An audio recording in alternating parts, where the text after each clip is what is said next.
Olá, queridos pais do Senhor Jesus, aqui é o pastor Eliseu Rodrigues.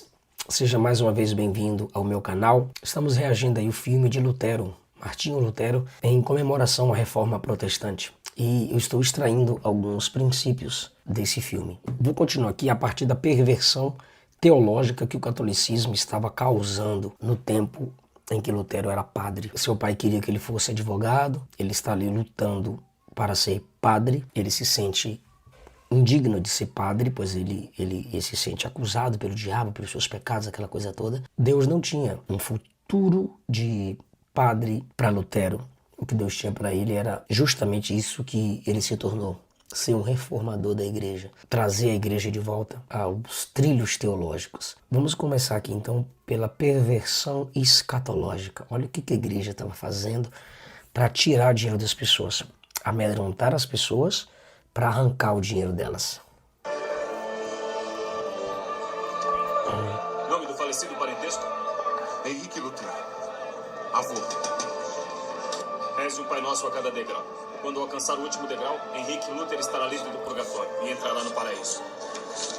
Reze um Pai Nosso a cada degrau. Quando você chegar no último, o seu avô estará fora do purgatório, um lugar onde os pecados são purgados, castigados, porque a cruz não é suficiente. A fé em Cristo não é suficiente. O sacrifício de Cristo na cruz do Calvário foi incompleto. A pessoa tem que pagar pelos seus pecados lá no purgatório para depois ir para o paraíso. Então a pessoa tinha que pagar para subir essas escadas orando. Eu lhe ordeno que vale.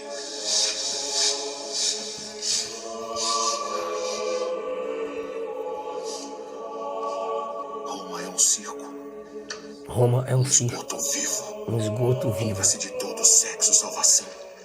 Tem bordéis só para clérigos. Compra-se de tudo, de sexo à salvação. Tem bordéis para clérigos. Olha a situação da igreja na época de Lutero. Como Leipzig, provavelmente.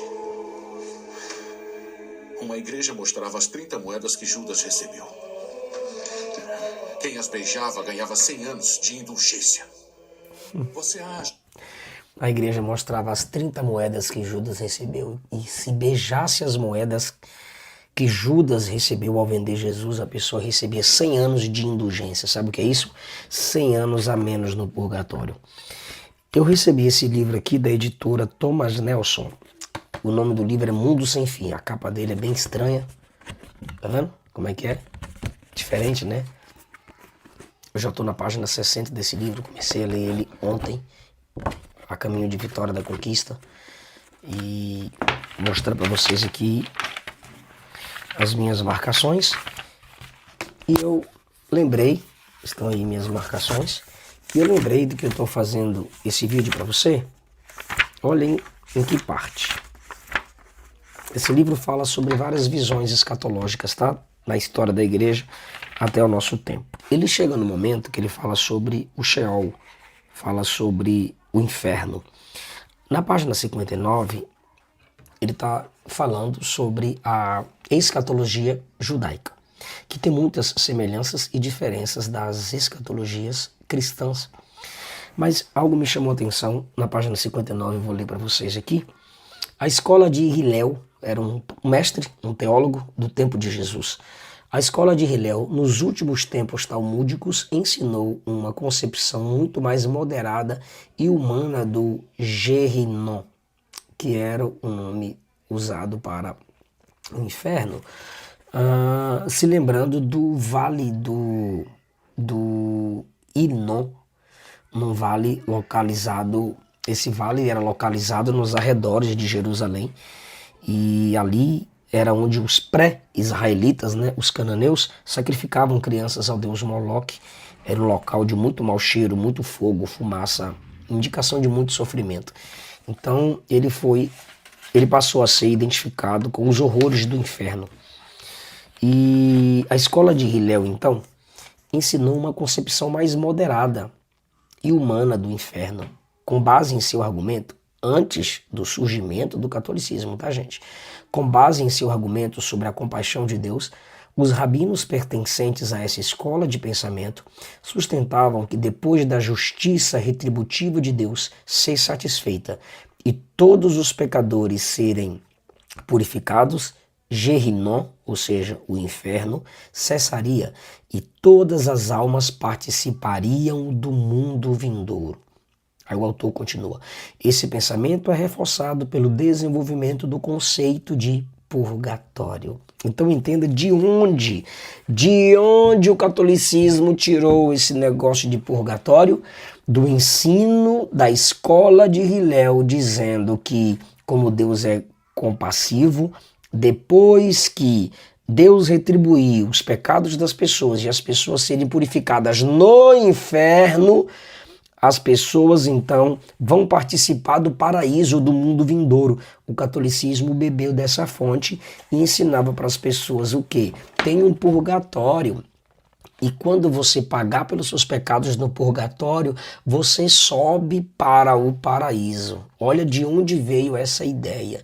Em que fonte o catolicismo bebeu para criar essa teoria de um ambiente onde se purifica o pecado da humanidade para depois ir para o paraíso. Não é o sangue de Jesus, não é a confissão do nome de Cristo como nosso único Senhor e Salvador.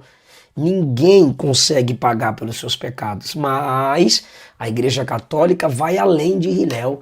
Hillel, claro, hereticamente diz que depois que você sofrer pelos seus pecados do inferno, você vai para o paraíso. Aí a Igreja Católica diz o quê? Se antes de morrer você pagar, você diminui o tempo de sofrimento do paraíso. Dê seu dinheiro e você vai passar pouco tempo no inferno. Não tem certeza da salvação, porque está mandando todo mundo para o purgatório. Não está gerando certeza de salvação nos seus crentes e ainda estão cobrando por isso quando o preço já foi pago na cruz do Calvário. Será que é mera coincidência com as igrejas do nosso tempo? Que é só Roma que existem relíquias assim. Mas falam até do Santo Padre, que ele ama o poder. Vamos lá para fora. Viu a denúncia de Lutero? Falam até do Santo Padre, que ele ama o poder. Meus irmãos, o poder, a autoridade que é dada pelo ministério, a autoridade que é dada pelo nome de Jesus, deve ser redimido. A gente percebe que o poder pode ser uma bênção, mas também pode ser uma maldição quando ele inflige danos indescritíveis ao corpo de Cristo e ao nome de Cristo. Então, para o bem do corpo de Cristo, para o bem do nome de Cristo, a gente precisa lidar bem com o poder. É normal o ser humano ter poder. Ele foi criado conforme a imagem e semelhança de Deus. Desde o livro do Gênesis, no capítulo 1, versículos 26 a 27, Deus deu poder ao homem ter domínio, dominar, reger, administrar. Só que existem muitos tipos de poderes. O poder da raiva, o poder verbal, envolve o jogo de palavras, o uso de palavras, o poder do silêncio. Tem gente que tortura o outro através do silêncio. O poder emocional, nem sempre ele se equipara com o poder verbal, mas ele também é poderoso, pois as emoções podem ser usadas para consolar as pessoas com empatia ou controlar o que elas dizem e fazem. Somos tão emotivos que às vezes fazemos as pessoas se calarem, preocupadas com nossas emoções. E posições de autoridade também geram poder. Agora, quando que a gente equilibra o poder? Quando a gente coloca o poder ao pé da cruz. Quem dentre vós quiser ser o maior, que seja o servo de todos. Então, que o poder que Deus lhe deu, que a influência que Deus lhe deu, seja usada para você servir as pessoas. E o Papa, como muitos líderes fazem, abusam do poder que tem. Então, Lutero percebeu que era necessário uma reforma quando a igreja, através de seus líderes, abusava do poder que tinha. Você já leu o Novo Testamento, Lutero? Não, padre. Muitos poucos leram, mas irá lê-lo em Wittenberg. O cara está estudando para ser padre, mas nunca tinha lido o Novo Testamento. Meu Deus, que igreja é essa? Ele está na companhia de um padre para ser um líder religioso. Vocês viram na primeira parte do filme lá que ele levanta a taça, a ceia, no primeiro corte que a gente fez. E o cara nunca tinha lido o Novo Testamento. Por quê? Porque o catolicismo nunca valorizou as escrituras. O catolicismo valorizava a tradição, glória a homens. mas nunca as Escrituras. Precisamos de uma reforma quando a Bíblia não é lida. Apocalipse capítulo 1 diz: bem-aventurado aqueles que ouvem e aquele que lê. Aquele que lê no singular ou aqueles que ouvem no plural. Bem-aventurado aquele que lê. Meu Deus do céu.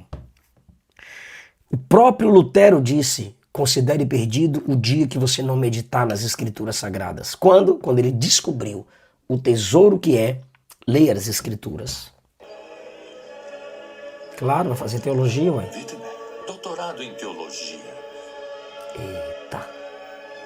Me mandará embora para estudar? Estou enviando você à fonte, às Escrituras, ao próprio Cristo. Não. O mentor de Lutero é muito inteligente. Estou te enviando as Escrituras ao próprio Cristo, porque fora das Escrituras, como encontrar Cristo? Isso é uma igreja, gente. Como que uma igreja pode fazer alguém encontrar Cristo fora das Escrituras? Pois Jesus disse: as Escrituras falam sobre mim.